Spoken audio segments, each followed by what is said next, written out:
بسم الله الرحمن الرحيم والصلاة والسلام على سيدنا محمد أشرف المرسلين على آله وصحبه. السيدات والسادة آباء وأولياء التلاميذ، أود في بداية السنة الدراسية أن أرحب بكم وأن أشارككم تصور ديالنا حول الدخول الدراسي. وحنا في المدرسة حاسين بالانكيتيود ديالكم، حاسين بالهواجس وبمجموعة ديال التساؤلات اللي كتطرحوها، خاصة وأن الوزارة حطتنا أمام اختيارات مفتوحة. Je veux d'abord aujourd'hui vous dire que l'école est tout à fait prête pour accueillir vos enfants, quel que soit le choix d'enseignement que vous aurez choisi. Si vous avez choisi un choix présentiel, l'école est en train de mettre en place un protocole sanitaire des plus rigoureux. Et de toute façon, je vais vous envoyer un document qui va détailler toute la démarche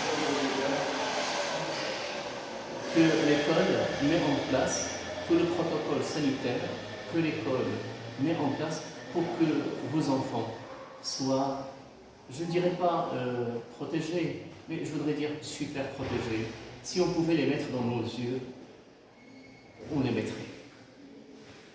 Mais tout sera mis en place pour que vos enfants soient bien encadrés, bien protégés. Et déjà, sur le plan un peu de la présence, de la gestion de l'espace, nous avons fait le choix de classes très réduites, qui ne dépasseraient pas, dans le meilleur des cas, 12 élèves par classe. Ils auront leur place nominative, chacun aura une place qui est la sienne, sur laquelle il est son nom. Il aura une barrière qui le protège, comme vous voyez là devant moi. Il y aurait des produits de désinfection.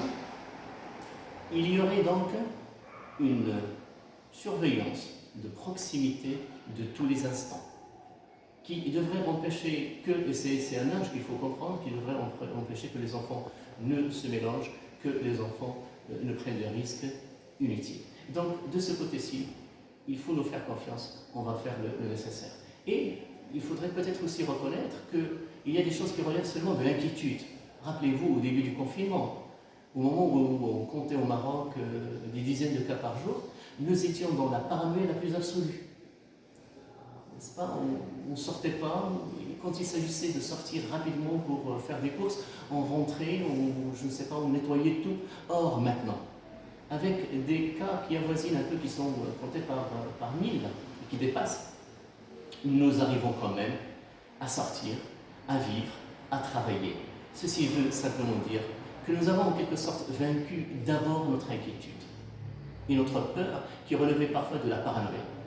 Nous arrivons à vivre avec.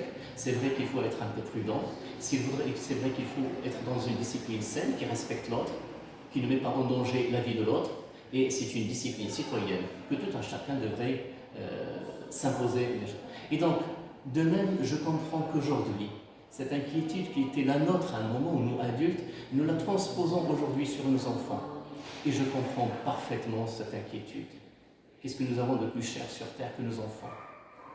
Que le monde un peu prend risque et le cœur de la maman bat. Le cœur de la maman, des mamans, des papas aussi, ne dort jamais. Et je comprends l'inquiétude de vous, maman et papa. Donc là, on mettra tout en place pour que vos enfants soient protégés. Mais rappelez-vous que les besoins de l'enfant dépassent notre inquiétude. Nos enfants ont aujourd'hui besoin de sortir de chez eux. Ils ont été trop confinés. Ils ont été confinés même dans un discours familial qui ne parlait souvent, le plus souvent, j'imagine, que de ce virus. Et donc l'enfant ressent cette inquiétude le plus profonde de lui-même, d'autant plus que lui, il n'arrive pas à la rationaliser. Elle devient une inquiétude inconsciente. Nous voulons aujourd'hui que nos enfants sortent de cette inquiétude, qui risque un petit peu, je veux dire, d'abîmer leur enfance, d'abîmer leur pureté, d'abîmer leur joie d'être. Il va falloir qu'ils sortent. Il va falloir qu'ils retrouvent d'autres enfants. Il va falloir qu'ils jouent, qu'ils vivent de la vie de la classe, qu'ils les fait un peu, j'allais dire, sortir de ce cadre très confiné vers un cadre beaucoup plus ouvert. Et donc, il va falloir prendre, tout en gardant cette inquiétude sage, mais il va falloir prendre du courage aussi, qui soit sage aussi. C'est un courage qui va dans le sens de l'intérêt de l'enfant, qui a besoin de sortir. Et donc, voilà aujourd'hui où nous en sommes. Il va falloir protéger ces enfants, mais il va falloir les encadrer, il va falloir les rassurer, il va falloir les introduire dans la vie. Deuxième chose, ça pour ceux qui auront choisi un enseignement présentiel. Pour ceux qui auront choisi un enseignement à distance, la même attention, la même rigueur pédagogique. Et bien sûr, cette année, nous avons évolué par rapport à l'expérience un peu de l'année dernière, j'imagine toutes les écoles d'ailleurs, avec les points positifs, avec les inconvénients, les avantages du processus qui a été installé l'année dernière. Je crois que nous arrivons aujourd'hui à le perfectionner. C'est peut-être pas le moment de rentrer dans le détail technique, mais même pour ceux qui auront choisi un enseignement à distance, une attention toute particulière sera donnée à leurs enfants. Et d'ailleurs, ils seront encadrés en direct, à part leurs professeurs. Et je ne veux pas, certaines écoles peut-être vont simplement filmer la séquence présentielle pour la retransmettre. Non, pour nous, l'élève qui a choisi de faire ses cours à distance, il aura son prof, ses matières, son emploi de temps normal, qui commence de même heure comme les autres. Le même suivi, le même encadrement. Et je voudrais comprendre même aussi le souci de certains parents qui devraient travailler, qui devraient ne pas pouvoir rester chez eux. L'école, avec le staff administratif, avec la vie scolaire, va surveiller chaque élève. Ceux qui ne se manifestent pas, qui n'interviennent pas, qui ne participent pas, qui ne réagissent pas, on va devoir un peu les mobiliser, recontacter les parents, faire en sorte que tous les élèves soient encadrés. Et donc, même de ce point de vue, je ne voudrais pas vous dire que votre enseignant, votre choix doit être ceci ou cela. Mais ce que je peux vous dire aujourd'hui, quel que soit votre choix, nous ferons en sorte qu'il soit un choix d'excellence de notre côté, un encadrement d'excellence, un encadrement de proximité.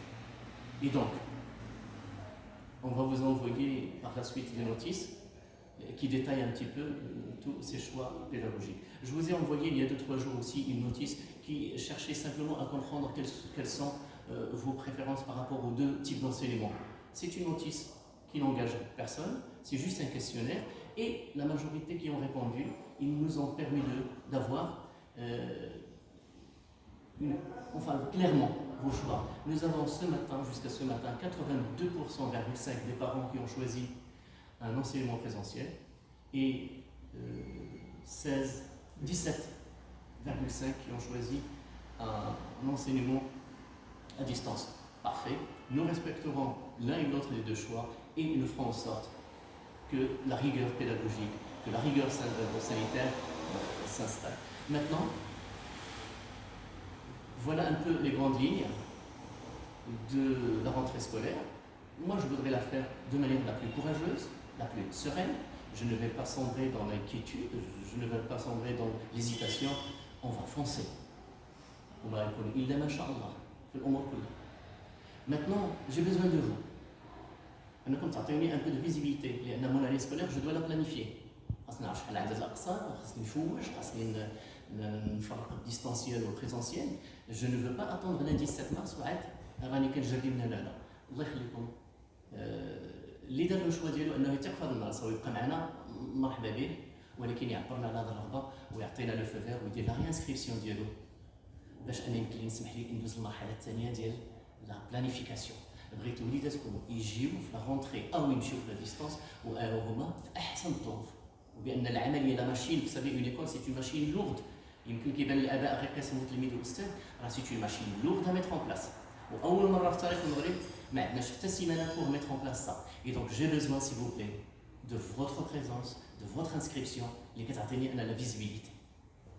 وعلى هذا الاساس اللي عنده شي تساؤل واللي عنده هذا، احنا هنا في اداره طول الطون مرحبا بكم في اي وقت وكنجاوبكم على جميع التساؤلات ديالكم. اي دونك اخر حاجه هاد لا رونتري كاين الناس اللي كيقولوا وعلاش ما نغوطارديوهاش. وي بوتيتر مي الفوقاش واش حنا غنتحكموا في سبتمبر في نهايه سبتمبر بان الحالات هادن ولا ما كانش في اكتوبر في ديسمبر فوقاش نقدروا نبداو. انا كنقول سي فو كومونسي اون فا كومونسي ماتنا. نسبا هاد لانكيتود خاصنا نغلبوها ديجا بلو كوراج وبالتنظيم وبلا برودونس وبالبروتوكول سانيتير، ولكن خاصنا ندخلوا في هذا الامر. ما يمكنناش نبقاو غير كنهربوا منه، كتبعدو راه غير كتهرب منه. C'est comme quelqu'un qui est inquiet vis-à-vis de quelque chose, et la seule solution qu'il trouve, c'est de l'éviter, c'est de la fuir. Nous, on ne va pas la fuir. Et comme disait Racine, et faire au labyrinthe descendu, ça serait avec vous retrouver au perdu. Assalamu alaikum wa rahmatullahi ta'ala wa barakatuh.